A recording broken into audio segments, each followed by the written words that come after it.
De satanista a pastor e de pastor a defensor de ideais neonazistas. Parece roteiro de filme, né? Mas essa é a história bem real de um influenciador digital brasileiro que agora está no centro de uma investigação gigantesca. Bora mergulhar nisso pra gente entender como o extremismo consegue se disfarçar e crescer nas redes sociais. Pra gente ter uma ideia do nível da coisa, olha só essa declaração feita publicamente por ele. Não precisa nem de interpretação, né? Uma fala dessas já acendeu todos os alarmes possíveis e deixa bem clara a gravidade do que a gente vai analisar aqui. E claro, uma declaração como essa não fica sem resposta. As consequências já estão batendo na porta. R$8.800.000. Esse é o valor da indenização que ele pode ter que pagar. Isso já dá uma dimensão do tamanho do problema, tanto na parte legal quanto, obviamente, na financeira. Ok, então vamos lá. Afinal, quem é a figura central dessa história? O nome dele é Vitor Stavali, mas na internet ficou conhecido como Vic Vanilla. E as acusações formais contra ele são pesadíssimas: disseminar discurso de ódio e fazer apologia ao nazismo.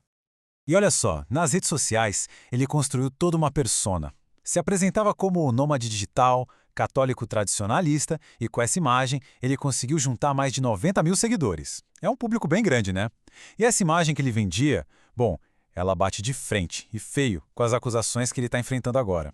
A lista de acusações formalizada pela Defensoria Pública de Pernambuco é longa e sinceramente bem assustadora.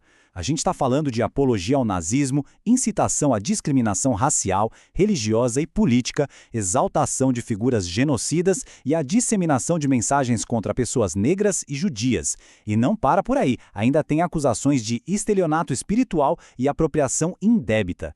Isso tudo pinta um quadro de uma atividade online sistemática e criminosa. Beleza, mas de onde vêm essas acusações todas? Agora a gente vai analisar as provas concretas, o rastro que ele deixou pela internet. E o que surge daí é um padrão bem claro e, para dizer o mínimo, bastante preocupante. As provas são variadas e bem explícitas. A gente fala desde o uso de simbologia nazista conhecida, como o sol negro e os raios da SS, até vídeo dele fazendo saudação nazista. Ele também gerenciava grupos extremistas no Telegram e no Discord. E a coisa ia além do discurso. Chegou a oferecer um fuzil de uso restrito para venda. Para completar, ele ainda instruiu seguidores a lerem Mein Kampf e obras de um ex-líder da Ku Klux Klan. É um verdadeiro combo do extremismo. E se ainda restava alguma dúvida sobre a ideologia dele, essa outra citação deixa tudo às claras. Ele disse isso com todas as letras. É um discurso eugenista, de supremacia branca, defendendo abertamente uma limpeza racial no país. É algo que choca pela clareza. Agora, talvez a prova mais alarmante de todas seja um áudio. Nele, o Vic Vanilla supostamente propõe um ataque aéreo a um baile funk em São Paulo. E ele detalha, sugerindo usar helicópteros armados para jogar bombas. É aqui que a gente vê o discurso de ódio online pular a barreira do virtual e virar um plano de violência real, em massa, uma ameaça terrorista de fato. A pergunta que fica é: como alguém chega nesse ponto? Para a gente tentar entender, é preciso olhar um pouco para o passado dele, para as várias personas que ele foi assumindo ao longo dos anos. E, claro, lucrando com cada uma delas. A trajetória dele é uma sequência de transformações radicais. Começou como drag queen, depois ficou conhecido na internet como uma figura do satanismo. Daí, de repente, anunciou uma conversão ao cristianismo, o que inclusive gerou acusações de fraude por antigos seguidores. E a última parada foi se tornar um defensor declarado do neonazismo. Essa linha do tempo revela mais do que só uma busca por polêmica. Parece uma tática: criar uma audiência fiel em torno de uma identidade e, aos poucos, ir radicalizando essa galera, levando todo mundo para o próximo nível de extremismo com ele.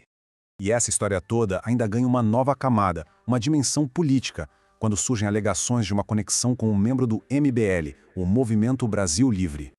A situação é a seguinte: de um lado, a acusação é que Ben Pontes, membro do MBL e assessor parlamentar, não só curtiu, mas também elogiou posts supremacistas do Vanilla, chegando a chamá-lo de irmão. Do outro lado, vem a resposta do líder do MBL, Renan Santos. Ele disse que Pontes cometeu um erro no gerenciamento das redes, que foi punido, e que o MBL rejeita veementemente qualquer tipo de associação com o nazismo.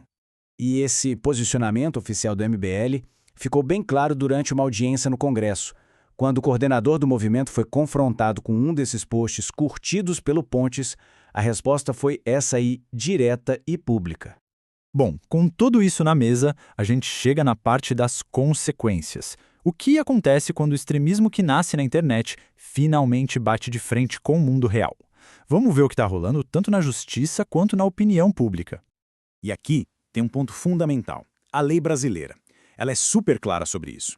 A Lei 7.716 de 89 define como crime praticar, induzir ou incitar qualquer tipo de discriminação. E mais, fabricar ou distribuir símbolos ligados ao nazismo para fazer propaganda pode dar até 5 anos de prisão. Ou seja, no Brasil, apologia ao nazismo não é liberdade de expressão, é crime. Ponto final. Então, o saldo até agora é esse. Ele está sendo processado em 8,8 milhões de reais, já teve várias contas de redes sociais derrubadas e enfrenta uma investigação criminal. Mas a história não acaba aí.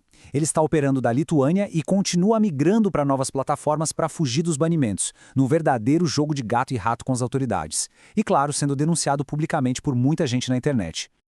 No fim das contas, o que esse caso escancara é que aquela linha que separa o mundo digital do mundo real está cada vez mais borrada. O que é dito online não fica só online. O discurso de ódio tem consequências reais, tangíveis e alimenta a violência e a discriminação na nossa sociedade. Isso nos deixa com uma reflexão, né? Se os extremistas conseguem migrar de uma plataforma para outra com tanta facilidade, como é que a gente pode de fato conter o ódio online? O caso do Vic Villa mostra que o desafio é gigante e a capacidade dessa turma de se reorganizar em novos espaços bota em xeque as estratégias que a gente tem hoje. É uma pergunta que, por enquanto, continua em aberto.